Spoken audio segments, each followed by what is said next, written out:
Hi, I'm Utica, otherwise known as Ethan. And I'm Twink. And you're watching The Stitch. Utica, do you think people are born pussy or do they have pussiness thrust upon them? I think that you can buy it. Where? At the pussy store? At the pussy store. At the pussy van. I hear the pussy jingle. Oh, here it goes. I've enjoyed all the episodes up until this point, but I don't have to lie at all when I say this episode was sickening. This episode, I think, is the best one yet. By far. I was far. on So edge. sickening. The best looks, but also the best television drama. Yes. I know we have a lot of drag fans watching this show. Ugh. I think this matches the level of crazy that is you. This is some like Drag Race level drama. Yes. OG Drag Race level drama. Baby. We have a little fight. This is the episode that they will submit for the Emmy. Baby. Do you think you'll get an Emmy invite? I hope so. Bitch. I would love an Emmy. Mr. and Mrs. Emmy, her phone number is Tell them. So this episode, this is an episode that I have been waiting for, the Wicked episode. Yes, ma'am. You're green. I know. The episode begins. We thought it was a double elimination, but Christian crawls out from behind the shadows and says, "Wait!" and saves both Melania and Jesus. So classically in Project Runway land, the Christian Siriano save doesn't happen after episode 7. And this is episode 9? Yes. Gag. So we as designers were like, uh-oh, they're not going to save nobody. We've missed the timeline, right?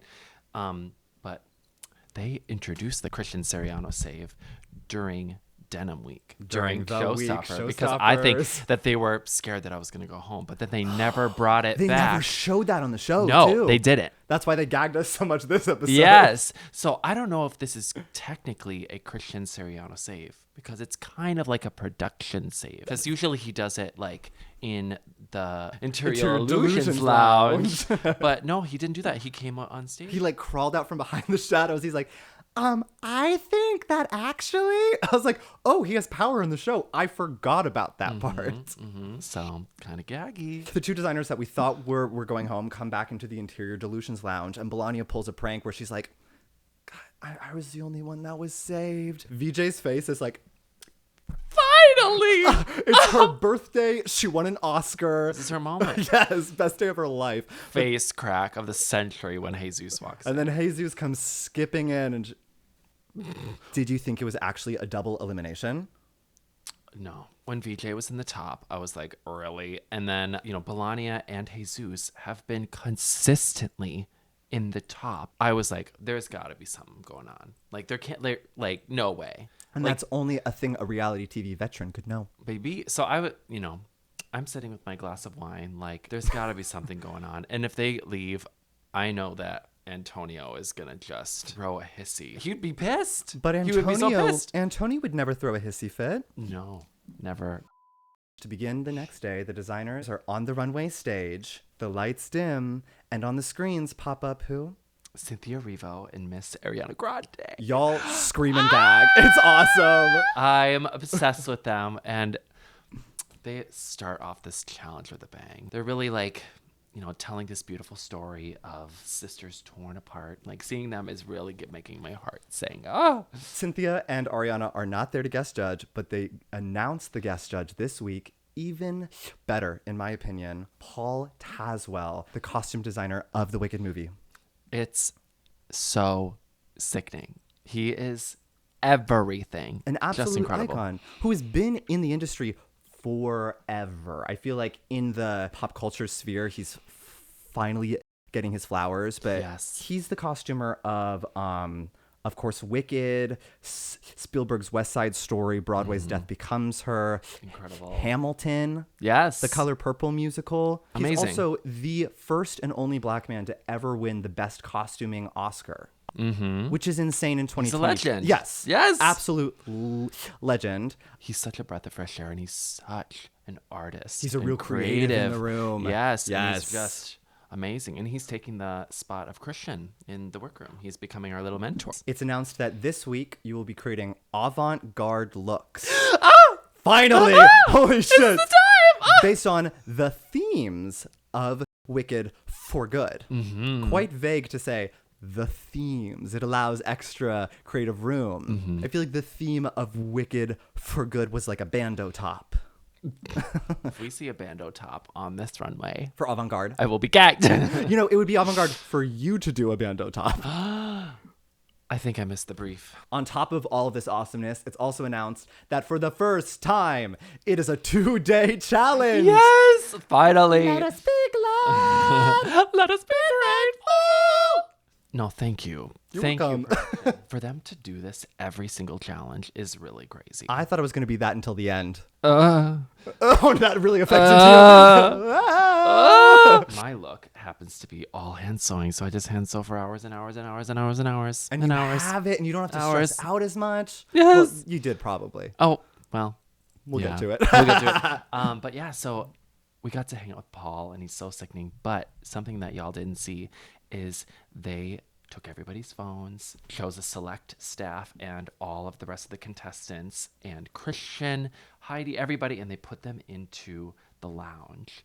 And we got to watch the unreleased trailer for Wicked for Good before anybody else did, even before Paul did. Oh, he got to, oh my God. Yes, and so he starts crying. It's a whole thing, and it's amazing. And like the preview, there's still like green screens. You can see like Alphaba being like pulled up with the strings, you know, like swinging around, you know, and it's amazing. And we get to hear the new song. What? The original song? There's 2 new songs in it. Yes, Sing it. No. Leak it. No, I can't do it. Can't do it. And Paul's like, we should watch it twice. We should watch it 10 times. And he's like, we should watch it a third time. They're like, no, you can't do that. But it was amazing. And all the like girls from Disney were there. Poo-poo Disney. But just everyone watch the rest of Project Runway and then cancel your Disney subscription. Right now, they're not on the right side of history.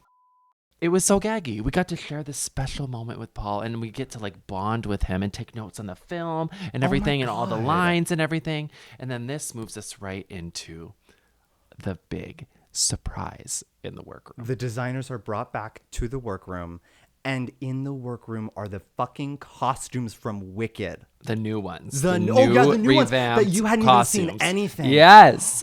You got to see the new Glinda dress before The new anyone. Grindle. Miss Grindle. The new Grindle dress. Yes, the new Glinda dress. It's based on a bubble. The artificialness of a bubble. mine. Well, You didn't freak yes, out. both titties. My Miss bubbles Bubbles. are out. My bubbles. And the construction was amazing. We got to The see beading on it. the beading. We got to see how small she is. These are custom mannequins to them. The green skin, the green sickening. We got to see the broom, the grimory, Glinda's earrings, the crown, the silver shoes. Like, it's sickening. How did they stop y'all from like jumping on it? They did give us a little tour, and Paul got to talk about everything, and we got to go up close and look at things, and we didn't touch it, obviously, but it was just You really didn't? fabulous. You No. didn't like just No, sneak girl. a little touch. And him talking about the work, you could just tell that he's so well versed on everything he's doing. It must have been so refreshing to speak to a creator, a designer that makes pieces inspired by things and with stories to tell, and because that's what you do so well. It isn't just like, here's a nice pair of pants, here's a world that I'm entering, I'm inviting you into. Absolutely. That must have been a breath of fresh air. Yeah, it was everything. Talking to Paul was just very inspiring. Normally in Project Runway Land, Christian comes around and he talks to us about the looks and whatnot, but this time we have Paul accompanying him, and we get to tell him our stories, our designs, and everything. I'm loving this energy already. Like, we finally get, not saying that Christian is not a creative in that way, but being able to not only bounce off of Christian, but to bounce off of both of them is such a special gift. So, That special gift to bounce. Baby, and the energy is just different over this whole challenge. The joy that Wicked brings to everyone, and now we get to embody these incredible looks off of this. All of the puzzle pieces to create an amazing experience are happening. It is so sickening. And it only took them 9 weeks to get to it. This is where the budget went.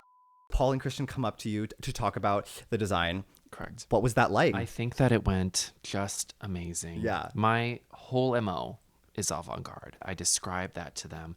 My whole concept is I want to do the embodiment of Oz itself.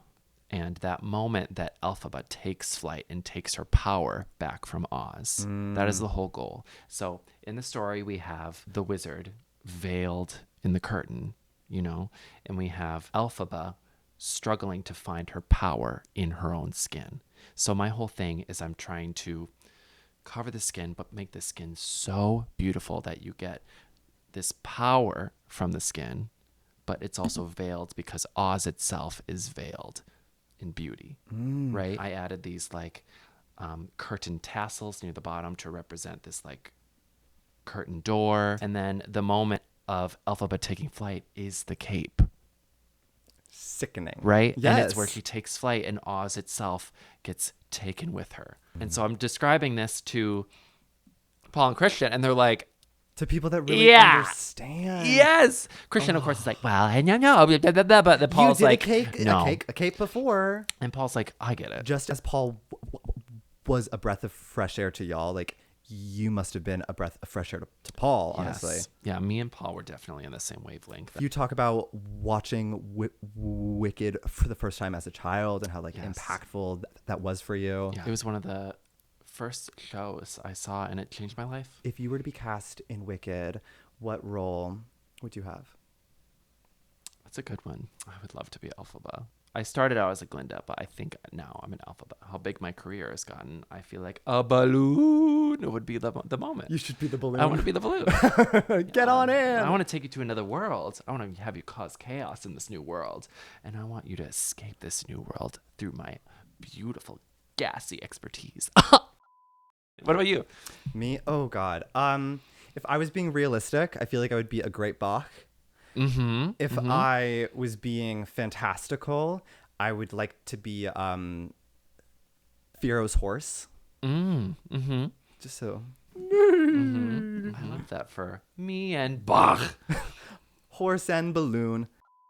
The designers come back from Mood, and VJ is admiring your $750 textile. Mm-hmm.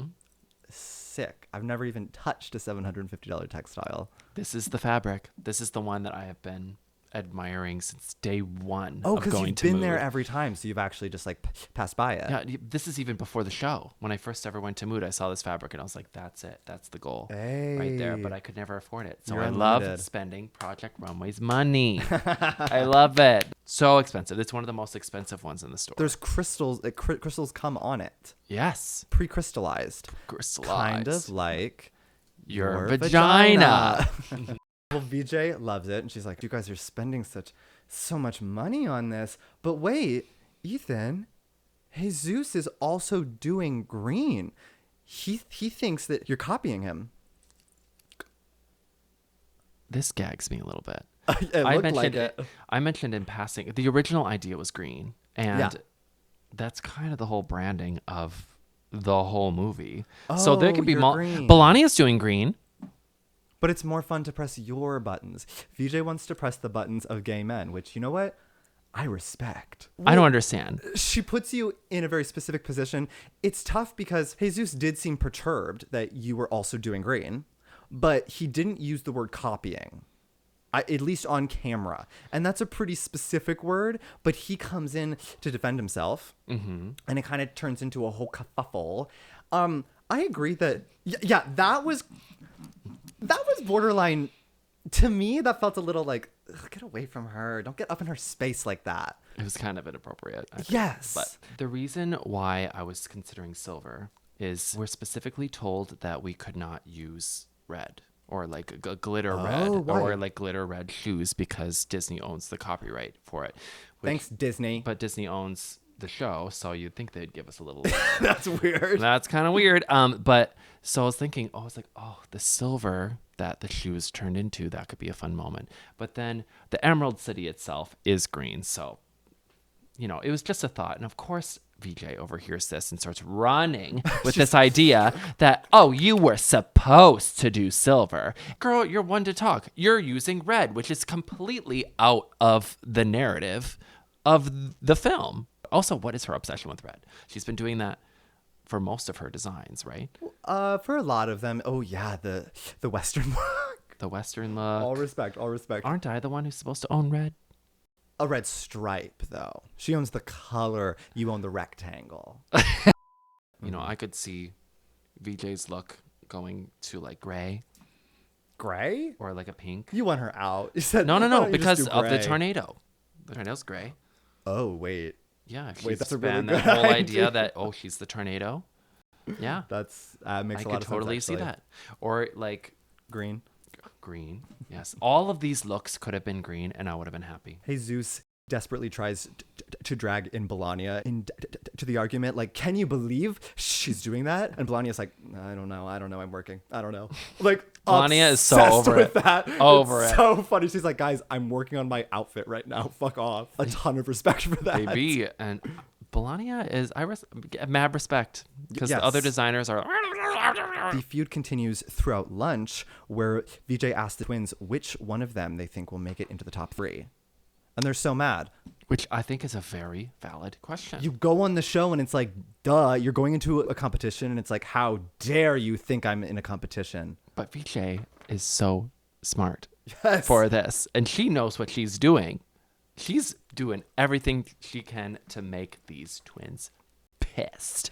And it's working And because it's the twins are working. so charged. The twins think that they're like, I'm about to have an iconic monologue moment and read you and da-da-da-da-da-da-da-da. But actually in TV world, VJ being so nonchalant and unbothered, she wins. She immediately wins because of how fierce that looks. Mm-hmm. I'm sitting there just like, I don't got no labels on this ranch. Can I have another burger? Did you notice that? No. There was this big like Hidden Valley ranch. Oh, and they put, bottle, like, and tape on it? Tape on it. Justice for the ranch bottle. Justice for the ranch. Ranch, we are so sorry. It's the last day. The models come in to try everything on. And there's one more model that walks in. Paul Tazwell is back again to talk with you and the models. This episode, so fucking helpful, so cool. It's really, really amazing. The whole experience is just fabulous. Something that I didn't show you is my biggest critique of this program is they do not show you the wondrous stuff that happens in the workroom. So much happened. So much happened, especially this episode. And there was a time in the episode where I am hand sewing all this crystal on because I would say about 80% of this whole outfit is completely hand sewn. That I makes was sense. sewing for over 10 hours straight, hand sewing. I start to like devolve as a person. I'm just like narrating everything that's happening, and the only sanity I have is talking through it and just I can't When believe they this keep is happening. that in, I want gifts And of you I'm looking like, crazy. I'm just like, I'm talking to the cameras. I'm like, it's so crazy, yeah, here. Some of the producers came over to me and they're like, "Are you all right?" You're like, no. And I'm like, I have been sewing all day. And I didn't put it in. I Show was her gagged. crazy on TV. I wanted to be the loopy hand sewing girl, but no. No. I get the benevolent, kind, They make you look sweet, normal and sweet. normal girl, normal girl. Normal. It's time for the runway. Heidi walks out, and wait, there's no chair for Paul. No, he just gets to stand in the corner. At first that felt weird, but then I was like, actually, that's kind of beautiful because he doesn't want to tear down or critique because he's been part of the creation process. Yeah, and as a mentor, I thought that was cool. They're usually the only time that the mentor was a judge was the first episode with Christian. Oh yeah, he was in the he's kinda, chair. yeah, he's kind of playing the Christian role. So like, Yeah. you know, he Someone just gets to has hang to. out with Christian and just enjoy. And he doesn't seem like someone to like, you know, be in the spotlight critiquing the clothes like Yes. that because he's already seen him. But there is a person in the spotlight to critique the clothes, and that is this week's guest judge, Tyra fucking Banks. Tyra fucking Banks! Holy shit! In honor of Tyra Banks, could we do a few really quick fire questions? Of course. Utica Cream, what do you put in your coffee? I put LeMay in my coffee. Utica Scream, what horror movie made you piss yourself? Project Runway season 21. Utica Mean, hit me. Let's head to the runway and see if we stitch it. Or we ditch it. Let's go. First up, we have Jesus. I could see Cynthia Erivo in this 100%. Yes, this is holy shit, she should totally wear this. Yes. This The whole thing, incredible. I'm actually astounded by this. I think it's kind of because of how good the textile is in general. It makes my mouth water. This could be like top 2 looks of the entire season for me so far. Yeah, it's really incredible. I just love the use of that crystal paillette fabric all the way down, and it just shines so beautifully. It's textural. It has a little bit of like earthy elements into it, the way it wraps around the body with the sleeve, with the it's like a tree. I love the like dress up into a hat. Hello. The continuation down to the boot. I think it is actually sensational. I want to chew on it. Yes. And that's how I know it's good fashion. And if you look at the boot, there's a little nail, a little claw, a little talon that comes off the boot. I love it. I think it's a masterpiece and definitely just very well done. Without context of why the hearts are there, just take that heart off. Just take the heart off. Just take the heart off. No, I agree. It also doesn't come off as pink on TV. It looks white. I think that if the twins still did the heart, but it was in the matching fabric that they had, like if the motif was all in green, but then just there's like a subtle shape of a heart, and then Or the even other a one had a cutout. subtle shape of the heart, but it's in pink on Antonio's, that would have been perfect. Yes. The way that they took the fabrics over is just too literal. The concept could be influenced by the design, not influenced by the textile. Exactly. And it still would have kept them in their own elements and, you know, not perpetuate this idea that they've been helping each other. I think by doing this to them, they're like, friendship. But they could have done this in such a way where it elevated their work, but still had them be connected. You know, it just was like just this much too far. Never be friends with anyone because it'll make you look ugly. Yes, don't have a twin. But this is a mega, mega, mega stitch. I'm obsessed. Yeah, super fragilistic XBL and dose stitch.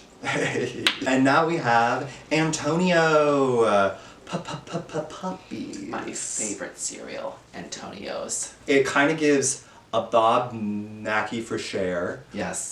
It kind of gives Las Vegas toilet paper extravaganza. Yes, very Victoria's Secret energy. I think the dress is gorgeous. Beautiful, the long sleeve, it coming down. Yeah. I think the shape, it covering all the bits is beautiful, but it's a backpack and a heart that wants to not be a heart. Is the roughness of the heart outline meant to be kind of like organic and natural? It doesn't hit that for me. It hits oops. It hits Also, oops. dress is gorge, but is that because of the textile? I think it's because of the textile. The It's- dress itself, beautifully made. All the absolutely. seams, I saw this up close, gorgeous, just gorgeous. The attention to detail on lining up that textile is supreme. Absolutely. However, it's a nice dress, and the theme is avant-garde. Yes, it's not something different. It's not something new. What I would do to elevate it is, I know him and I collaborated a lot to try to get the petals to stand up. Like he was always at the station trying to figure out, do the patterns. Yeah, and how whatnot. did he do that? He did an outline of the boning, and then he did boning channels down the middle. He did a lattice, a little Oh, I see them channels. now, yeah. Yeah, to get it to stand up, but I don't think it was the most successful because it's not really symmetrical, and I think that he wanted it to kind of hug the figure, but it was just Okay. more of like a flat kind of back piece energy. I think if it was going to be really successful, he would have done like a sheer, like stiff net, and then do the boning channels, and then if he had enough budget, the whole petal, the dress, everything was that crystal fabric. Or if that it- would have been sickening. If it was coming from the center of the petals, kind of like the pollen, like crystallized pollen bursting Yes. out, it would give more of like a lifting quality, a foom to Yeah. the garment, because you're right, it's flopping down. I like that the edges of the petals kind of have a lettuce hem to it, Yeah. so it does give an organic quality to it. Yeah. I actually don't think it's the back piece is as much of a disaster as the judges did. From behind, when you can see all the technicalities of it, like, that is objectively a huge bummer. It's a ditch. Avant-garde is all about that something different, you know, pushing what fashion can be to its highest degree, where it's even could be considered too much. And I feel like this doesn't hit the bill, especially compared to everything else. So I'm also gonna ditch it. And now we have Melania. It's organic, it's streetwear, it's a new perspective for the runway.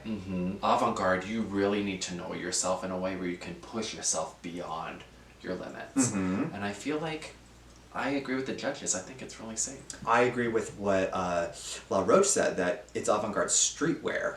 Like, this is such a different perspective than everyone else's. It gives like a cool character in a thing.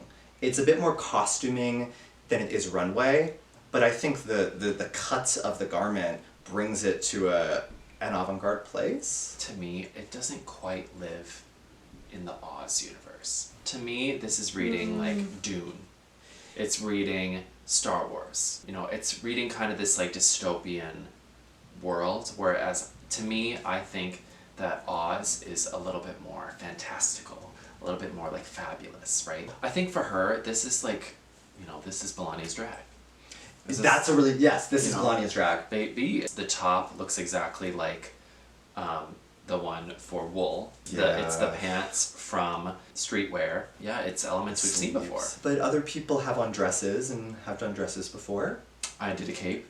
No, wait a minute. So, wait, what am I saying? Wait, I'm gonna say I'm biased because I am the avant-garde diva. That is my whole MO on this show.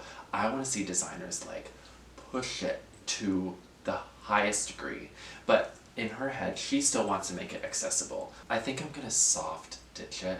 I am gonna soft stitch it. It's the most maximalist that she's been up until this point. I see drive in this look. I see like a want to evolve. Man, she chose green. It's not against the Ditch. And now we have VJ. I do not think that it hits the branding of Oz. This isn't an Oz costume. This is like the story of a divided friendship. I like how she physically utilized the divide in the fabric, but ever since you said it could have been gray, that is really strong. I think that would have been really cool. There is such an opportunity for this to read tornado. Yeah. Like, and none of the other designers even thought of doing that, right? If she had put this in a gray or even like a soft brown, I think it would have been just elevated it to the nth degree and just been the tornado. That's amazing. That's in the universe. That'd be sickening. But I feel like the red just does not take it where it needs to be. Actually, when this was in the workroom, on the mannequin, I loved it. Like, I thought it was so cool, and I'm realizing what I love the most about it is the back. I almost wish the top and the bottom was one structure, or it kind of like trailed down a bit tornado-like. It's a bit disjointed right now, but it's cool. I'm actually going to stitch it. It's so off the beaten path, and I think that she wants to be that, like, out there. Yeah. But to me, you gotta hit the brief. We were told at the beginning of the episode that we cannot use red. Like, specifically red sparkles, or anything that would encroach on Disney with the red shoes, because they own that. That's why they changed them to silver shoes in the filming. So to this, I think she's kind of like saying fuck you to production, which I think is kind of cunty, but I think that her storytelling is a little off with the piece, so I'm gonna ditch it. And now we have Ethan. This was in the trailers. I knew from the moment I saw the trailer, I was like, I wonder who did this crystal cape look. Look at what happens when you have 2 days, when you give designers things that are in their wheelhouse and like let them succeed. Yes. This is so fucking cool. I love seeing like this is you on that stage. How amazing to like capstone your whole experience on this show. The first runway, you have this beautiful cape moment, and then ending in a similar moment, but like bejeweled and the glamour that like you love so much. You should be really proud of this. Oh, thank you. You know, for all the runways, I've been just swinging really big, and everything has been living in a very Utica, Ethan universe. And I think that this is like the magnum opus of all of them. I was taking a risk with, you know, covering the whole figure and really like playing with how big the piece could get at the bottom, but I think it really paid off. For me to really lock into my element in this way, especially like with how exhausted we are. Like I am just pulling it out of, you know, a really special place. Oh, my asshole. Now, You did critique Balania's for not just existing in the Wicked universe, but for kind of existing in the Dune universe. That's a Bene Gesserit. That is a Bene Gesserit. You're right. But I think a good look can live in multiple worlds. To me, this is a stitch. Such a good look. Yeah. I'm gonna stitch it. The penultimate runway. Baby. I love the word penultimate. It's my favorite word, actually. Penultimate. Friction pen ultimate runway. Fuck, we haven't talked about friction pens or Sarah Foster. She was actually in my look. Those were her granny panties. The panties you could only see during judging. They start your critiques off with that critique, which leads me to believe that the critiques you got were all like great, good. Critiques. And then that was the, by the way, if I had to change something, it would be this. But it's interesting in the episode to start with that. Is that what happened? Yeah. That's They what loved looked it. like. Yeah, of course loved they it, did. But they gotta pick at me somehow. And I know that I turned it, so. And I agree. There are some things that I'm like, oh, you're right. Would I tape your pussy? I would have. About it.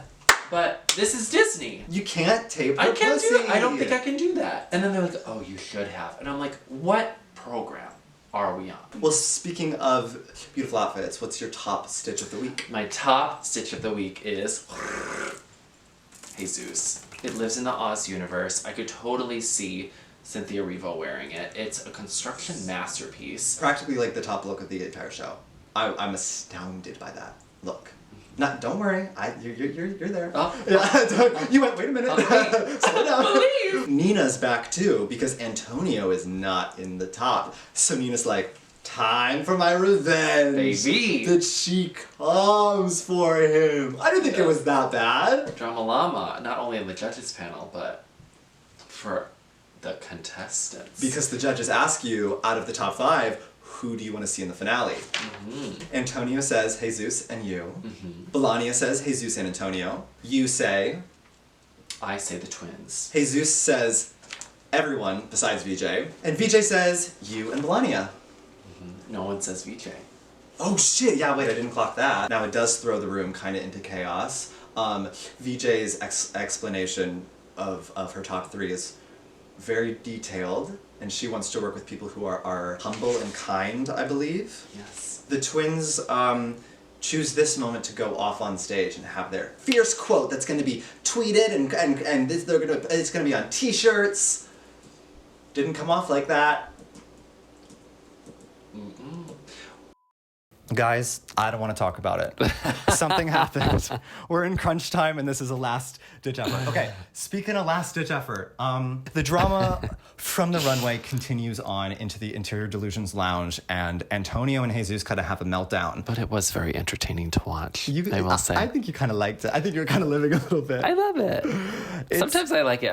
As long as I'm not in it, I'm having a fabulous time. I loved it on TV. Sorry, I'll say it. I thought this was the best episode because of that storyline. Now, I think VJ is like stirring the pot a bit and like prodding. The way the twins are able to team up with each other is just from a numbers game. That's unfair. And the way specifically they keep calling her a bitch. That's my problem, actually. Because it began with being like the gay guy bitch. But towards the end of the episode, they were calling her a bitch in a really genuine way. And that made me really uncomfortable. I thought that was wrong. Living through it, I think it was really, sad. Everybody in the room is just going too far with everything.